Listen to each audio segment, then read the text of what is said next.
Es tiempo de Navidad y debemos entender el verdadero sentido de esta época. En esta época nos han hecho pensar que es un tiempo comercial, que es un tiempo de muchos afanes. También lo hemos visto como la oportunidad de reunirnos en familia. Pero ¿qué tal si en esas reuniones de familia podemos ser nosotros testigos, testimonio del verdadero sentido de la Navidad?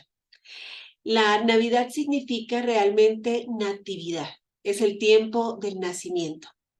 No fue en esta época cuando, según la historia verdadera, nació nuestro Salvador.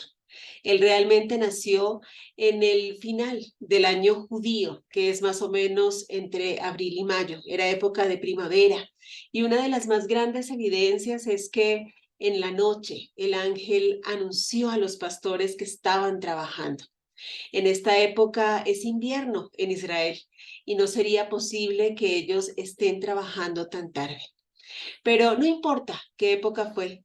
Lo importante es que aprovechamos este tiempo para poder nosotros llevar el verdadero sentido de la Navidad, el verdadero mensaje de aquel que nos amó.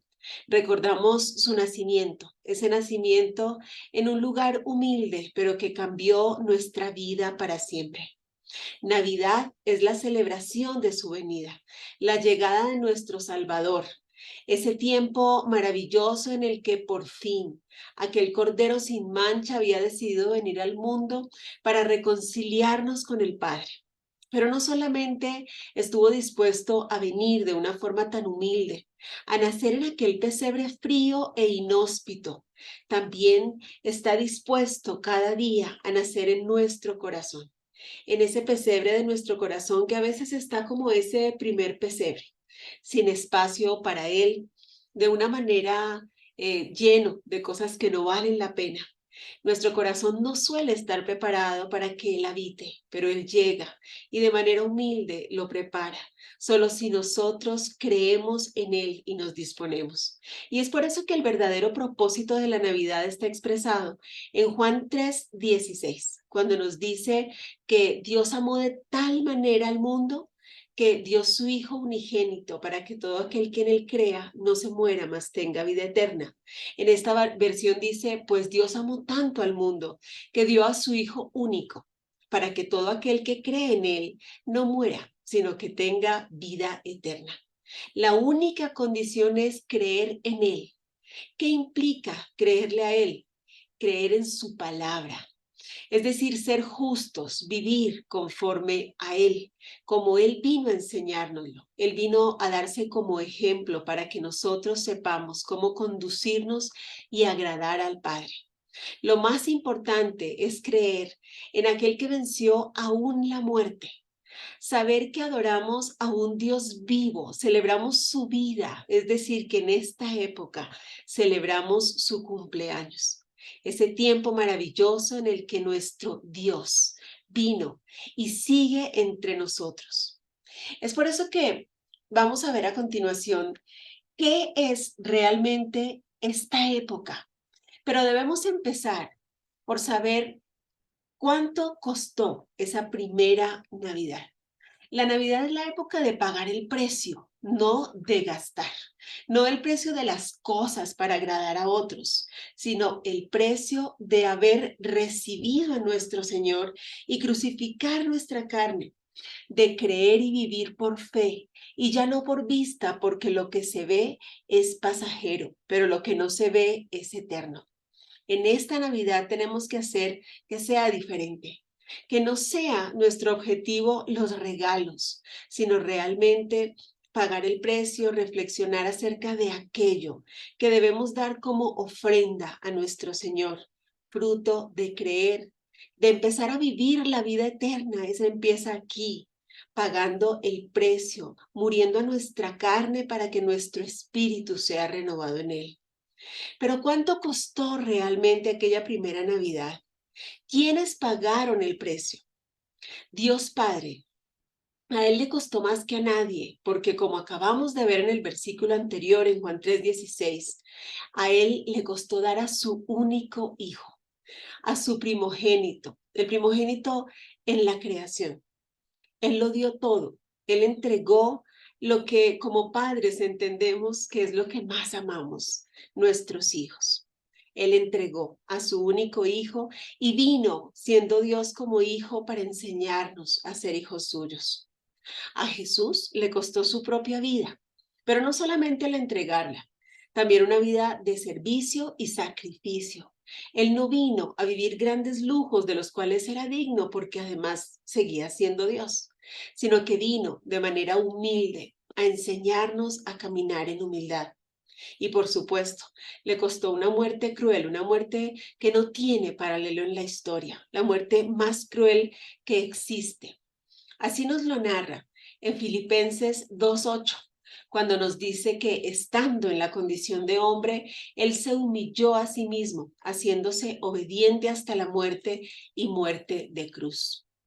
A María y José, aquellos padres de Jesús, aquellos padres que Él escogió, les costó además la comodidad de su hogar, porque ellos estuvieron expuestos a grandes cosas. Ellos primero tuvieron que viajar a Belén para aquel censo donde María dio a luz y después huir a Egipto para salvar al niño de la persecución de Herodes.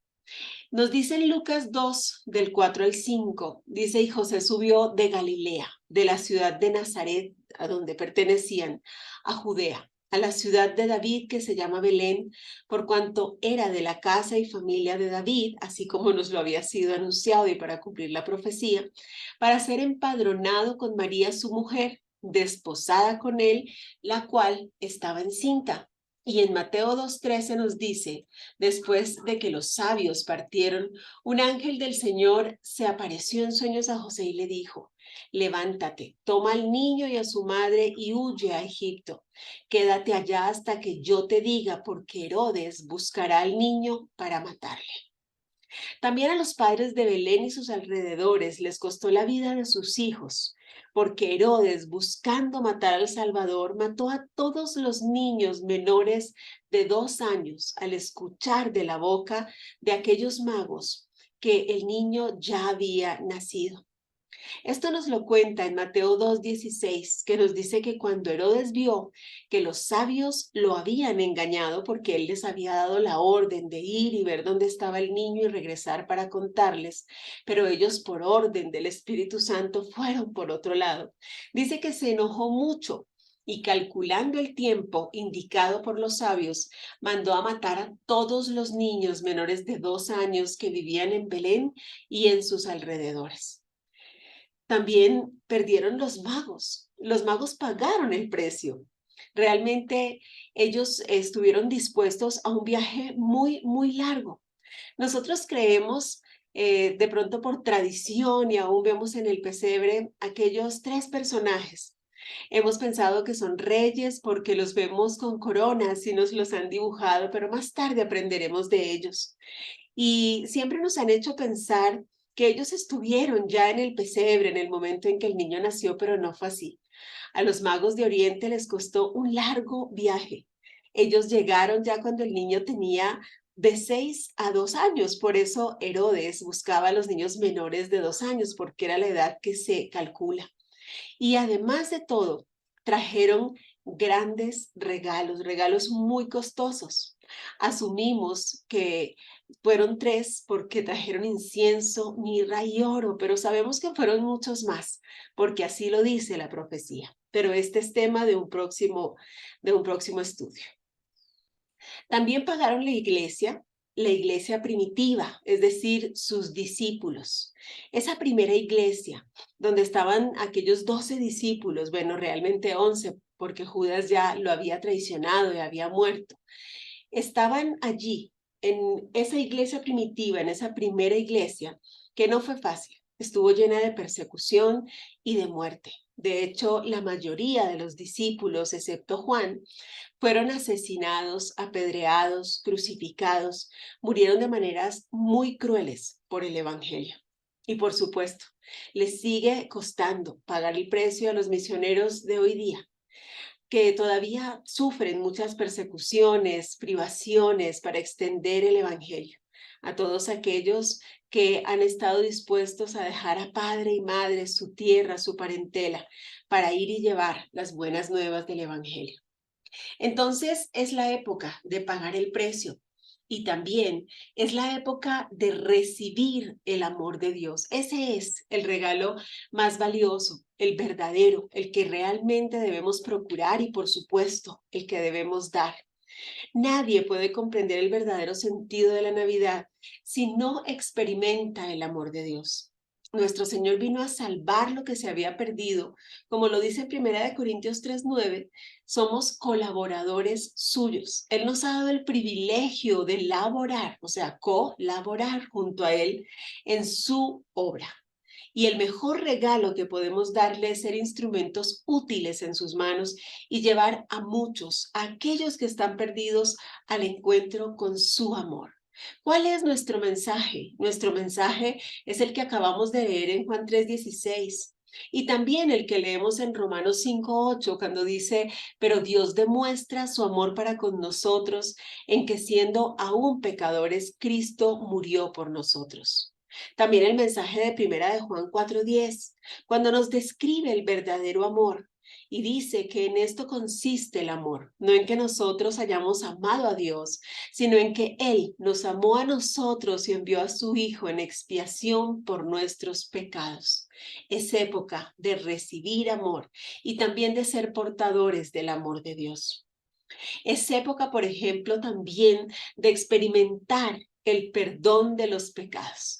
Efesios 1:7 nos lo dice que en Jesucristo tenemos perdón, en Él tenemos redención por medio de su sangre, el perdón de nuestras transgresiones según las riquezas de su gracia.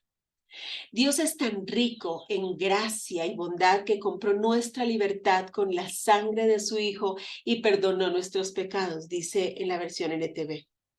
También lo vemos en Colosenses 1, del 13 al 14, que nos dice que Dios nos rescató de la oscuridad en que vivíamos y nos llevó al reino de su amado Hijo, quien por su muerte nos salvó y perdonó nuestros pecados. Hay dos requisitos para tener este perdón de pecados y apropiarnos de él. Él ya fue a la cruz para anular el acta de los decretos que había contra nosotros. ¿Cuáles son esos dos requisitos que debemos hacer nosotros para experimentar ese perdón de los pecados y llevar a otros a hacerlo? Están dos versículos, realmente tres de la palabra, pero vamos a leer dos en este momento. En segunda de Crónicas 7:14 dice, pero si mi pueblo que lleva mi nombre se humilla y ora y busca mi rostro y se aparta de su conducta perversa, yo oiré desde el cielo, perdonaré sus pecados y restauraré su tierra. Quiere decir que es tiempo entonces de vivir en la humildad de aquel pesebre, de buscarle a Él y decidir cambiar nuestra actitud para siempre. El verdadero perdón de pecados llega a nosotros cuando existe un verdadero arrepentimiento, que es la decisión de no volver atrás y no volver a ofenderle con nuestros pecados. Es tiempo entonces de una verdadera conversión, para que por nuestra conversión también la tierra sea perdonada.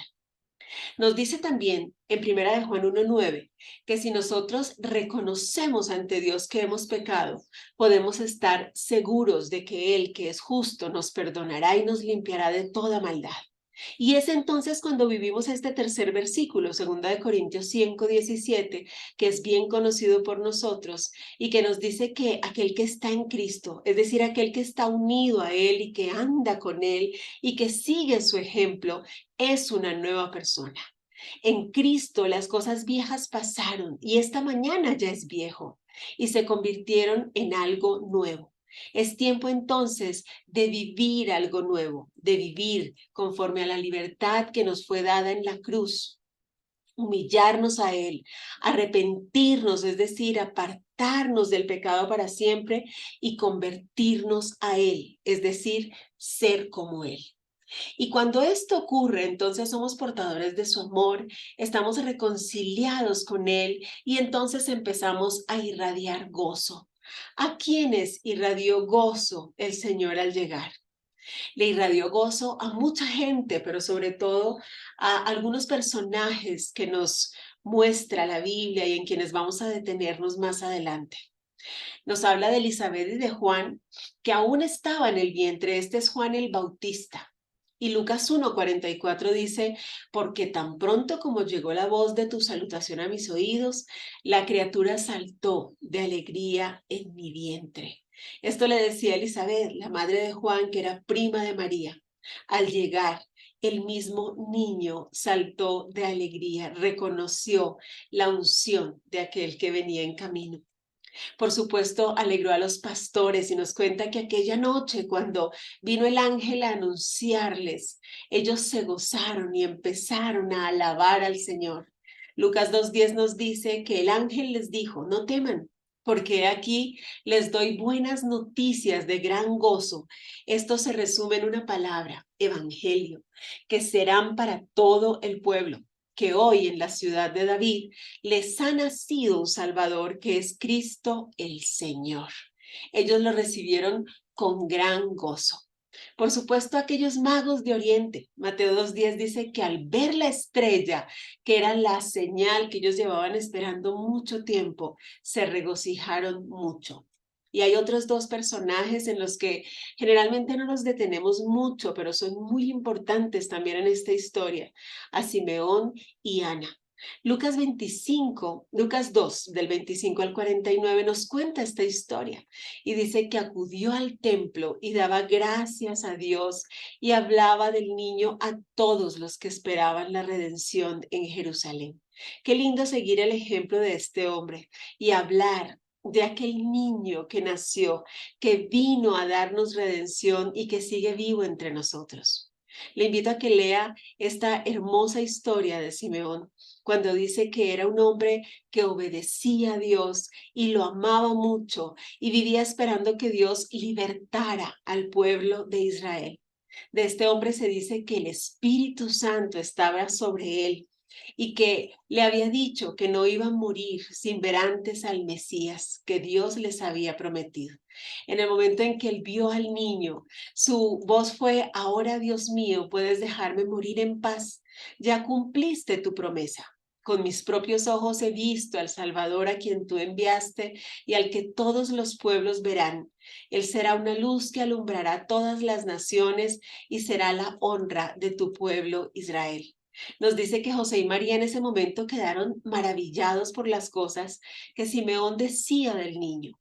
Y él los bendijo y le dijo a María, Dios envió a este niño para que muchos en Israel se salven y para que otros sean castigados. Él será una señal de advertencia y muchos estarán en su contra. Así se sabrá lo que en verdad piensa cada uno. Y a ti, María, esto te hará sufrir como si te clavaran una espada en el corazón. Imagínese lo que este hombre sabía del niño y cuánto lo había esperado. Y junto a él estaba Ana. Ana era una hija de Penuel y pertenecía a la tribu de Aser. Y dice que cuando ella estaba joven, estuvo casada durante 7 años, pero en ese momento, cuando vio al niño, era viuda y tenía 84 años de edad. Ella se pasaba la noche y el día en el templo, ayunando, orando y adorando a Dios. Y dice que al escuchar la voz de Simeón y cuando él terminó de hablar, ella se acercó y comenzó a alabar a Dios y a hablar acerca del niño Jesús a todos los que esperaban que Dios liberara a Jerusalén. Entonces José y María dice que cumplieron todo lo que mandaba la ley de Dios y volvieron a su pueblo en Nazaret. Ya habían presentado al niño y regresaron a la región de Galilea. Después de esto no se nos cuenta mucho de la niñez de Jesús, solo se nos dice que el niño crecía en estatura y con poder espiritual y que estaba lleno de sabiduría y Dios estaba muy contento con él. Es tiempo entonces de ser como ellos y difundir las buenas nuevas. Es tiempo entonces de difundir paz y buena voluntad entre los hombres. Así lo dijeron en ese momento los pastores, ¿verdad? Gloria a Dios en las alturas y en la tierra paz, buena voluntad para con los hombres. ¿Qué tipo de paz es esta? Primero es la paz de Dios, La paz que nos habla Juan 14:27 y nos dice, les dejo la paz. Así nos dice nuestro Señor.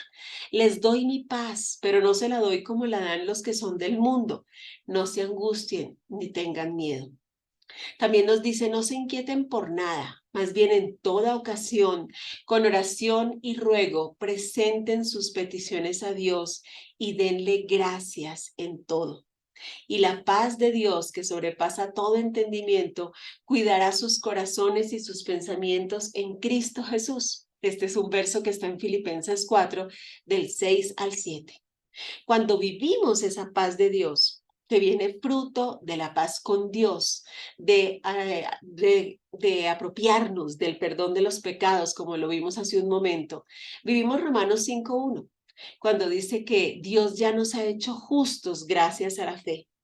Tenemos paz con Dios por medio de nuestro Señor Jesucristo y el fruto es la paz de Dios. Todo esto todo esto nos lleva a Santiago 3:18, cuando dice que los que procuran la paz siembran en paz para recoger como fruto la justicia. Es tiempo entonces de convertirnos en sembradores de paz, procuradores de la paz. Nos habla también de la buena voluntad, y la buena voluntad no tiene ni produce amargura. Abandona las malas actitudes, hace cambios permanentes cuando estos sean necesarios y obedece el mandato de Romanos 12:18, cuando dice que si es posible, en cuanto dependa de vosotros, estad en paz con todos los hombres. Nos convertimos entonces en portadores de su paz. Es época de proclamar las buenas nuevas. Lucas 2:10 dice que el ángel les dijo, como acabábamos de leer, a los pastores, no teman, porque yo les doy buenas nuevas de gran gozo que será para todo el pueblo, para los de en ese momento y para todos nosotros y para los que vienen, para los que escuchaban en ese momento a través del ángel y para los que van a escuchar a través de nosotros. Y eso nos lleva a Isaías 52:7. Cuando habla de usted y de mí, cuando dice cuán hermosos son sobre los montes los pies del que trae alegres nuevas, del que anuncia la paz, del que trae nuevas del bien, del que publica salvación, del que dice a Sión, tu Dios reina. Es tiempo entonces de proclamar las buenas nuevas, de llevar el Evangelio a todas las naciones como nos ha sido mandado. Pero todo esto es posible si usted y yo preparamos el corazón. A quienes Él llama para hacer una obra, también les llama a prepararse en su presencia. El propósito de su venida fue salvar al hombre perdido. Y como hemos visto hoy, el único requisito es creer, no es por obras. Las obras son de Dios y Él nos elige en ellas. Pero estas no son para salvación. La salvación solo viene por fe en Él, por fe en aquel que entregó su vida para salvarnos. Las obras son para bendición, pero no para salvación.